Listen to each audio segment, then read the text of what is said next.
Welcome, you guys. You know what, I really didn't think the glasses through. I wanted to portray myself as an intellectual, which I am, but like I wanted people to immediately be able to tell. Plus I think I look sexy as hell in this, and I'm really feeling myself. But the reflection on my glasses is gonna be too much, so.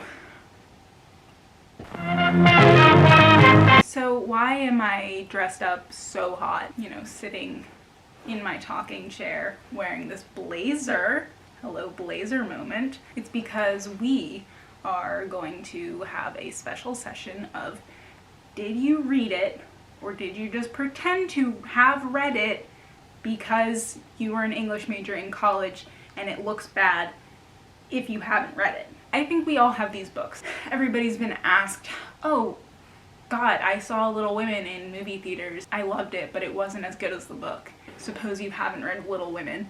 I have, but it's fine. You go, yes, oh my God, the characters were so untrue to what Judy Blume initially wrote. It's embarrassing, and sometimes it happens. Throughout college, I did this a lot. It would look bad if I hadn't read Foucault or Nietzsche. But have you ever, oh, it's so boring.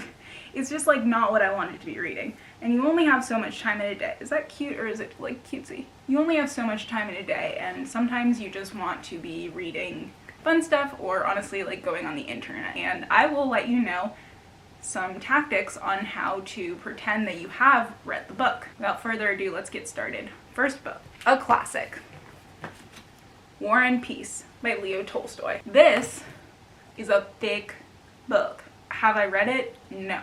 I've read other Tolstoy. Click words for talking about War and Peace, I would say Russia, the revolution, the long-term effects of communism and the subsequent freedoms of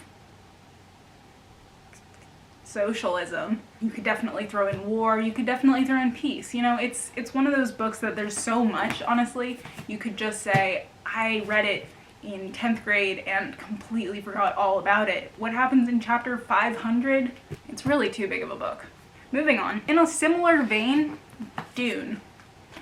Dune, this is actually like a pretty topical one right now because the movie is coming out, and of course you know when the movie comes out, all of the fans come out and they say, oh, you actually read Dune or are you just here to see Timothée Chalamet? Which, first of all, let people live. Let people enjoy things. Second of all, I have not read Dune. I know specific things from hearing people talk about it, and so sometimes if they're talking about it, I'll jump in with one of the only facts I know, actually, which is something about sandworms.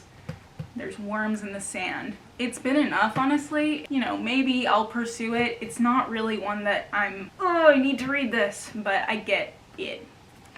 Dune. Very topical on Twitter. Conflict is not abuse. Now, I did start this book. As you can see, I was starting it and I was like, I'm gonna be an impressive person, you know? Because sometimes, honestly, I read so that I can be the person talking about books in a room. Sorry. But I wanted to really be able to make discourse about this because it's kind of a serious topic and it seemed very prevalent, and most of the discourse was on Twitter, and it sucks if you get made fun of on Twitter. So yeah, I started it and I did stop because I spilled red Gatorade on it. I do recommend it. The basis of this one, if you need to pretend that you've read it to make discourse, is that conflict is not abuse. Think about that. Next. Ulysses. I have absolutely not read Ulysses. First of all, God, the font in this, you can't even, whatever. Okay, it's tiny. It's teeny, teeny, tiny. I can't see it, so why am I gonna read it? Discourse on this, something about the Civil War is what I would bring up about Ulysses. I would switch topics and make it, oh, you know what Ulysses makes me think of? Ulysses S. Grant, leader of the Union soldiers during the Civil War. I hope I'm right about this, otherwise. Next. So these next few involve a story. I had a teacher, I'm not gonna say his name. If you know, you know. You probably have had a teacher similar to this. It was a male English teacher, a dude English teacher, and boy, this guy just loved Bob Dylan and playing his guitar and being the guy. Obsessed with the beats. That's like Jack Kerouac, Allen Ginsberg, William S. Burroughs. Riveting stuff. It's pretty fun to read. You know, it's just like a bunch of guys doing drugs and traveling. It's fun. But he thought that they were the best literature in the world. Made us read On the Road twice, because once was not enough to, like, get it. That was my next book, is On the Road. If you've ever smoked weed, you can pretend to have a conversation about this book. He drives across the country. He and his friends is like beautiful. Me and the boys left my wife at home, couldn't stay. You know, it's good. It's fun to read, and it's not like the peak of literature. This teacher also, by the way, we didn't like read any women authors, not that I can think, except for like Sylvia Plath maybe once. Maybe just like a short story. And we were like, why don't we read more female writers? And he responded, let me know when they write something good.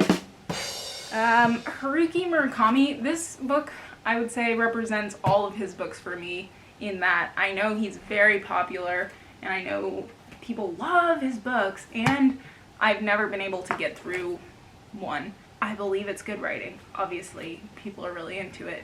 He struck a nerve. And it's not for me. I don't even try to pretend to know what happens in these books, so I just say, oh yes, I've heard of Haruki Murakami. It helps if you can pronounce the names as well of the authors. No, I have not read this. No, I cannot pretend to make conversation on it. Next. This teacher in high school, he made us read this book twice as well. It's a brutal book to read, and that is Equus. It was turned into a Broadway show a couple years ago with Daniel Radcliffe. So I knew that this book was coming from the grades ahead of me, because everyone was always laughing and talking about this book because the main character is a horse. And when I heard about that in freshman year, I was like, oh, they must just be trying to shock me. They're exaggerating on how weird and bad this book. No, he actually a horse in this book. I don't know what encapsulated my teacher so much with this book. It's disturbing, but does that mean it's good? I'm just thinking there's a lot of books in the universe. He could have picked anything else, but he went with Equus, in which, once again, I cannot emphasize this enough, the main character, a horse. Next, Lord of the Flies and Catcher in the Rye. Lord of the Flies, if you haven't read it, you should watch, I think it's called The Wilds. It's that Amazon show about girls who crash in a plane on a desert island, and it's so funny, just like gripping. You won't regret it. But it's a power struggle, you know? There's a pig head. That's all you need to know. You can pretend you've read Lord of the Flies. It happens on a daily basis. Oh, you can always make life associations with Lord of the Flies. You can always be like, this is very Lord of the Fliesian. It reminds me of Lord of the Flies. And people will get it. Or people will pretend to get it because they also haven't read it. Easy.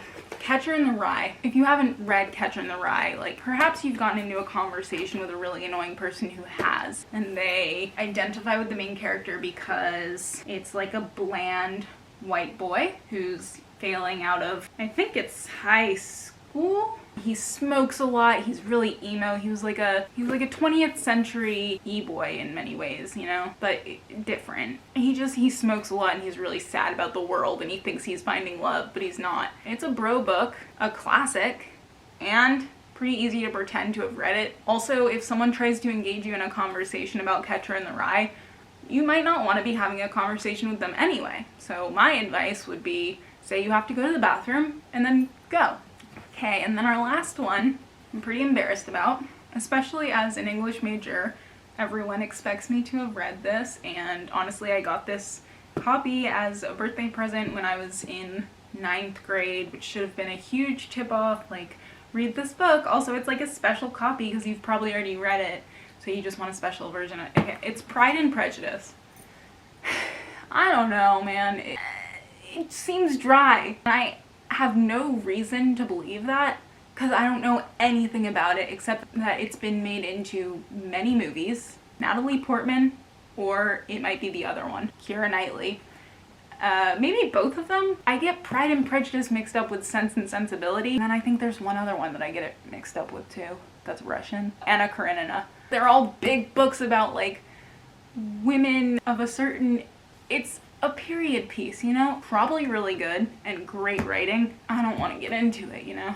I don't want to get into it. The way I would pretend to know about it is, oh, the drama. It's just like what happens on Love Island now, but it's so old, it's so funny, and that's how I do that. So in conclusion, books are fun to read. I hope this video either encouraged you to pick up a book or gave you some advice on how to make conversation with people about the book or movies. If you haven't read or seen it, don't be embarrassed, you know? Shit happens. I, many a time, have been caught, especially with music. Someone will be like, do you know Fire Bites the Ass? Oh, I love that movie. It's a band. Okay, that's about all I got. See you guys in the next one. I'll see you guys in the next one. See y'all in the next one. See y'all in the next one. Whatever, dude, I'll figure it out.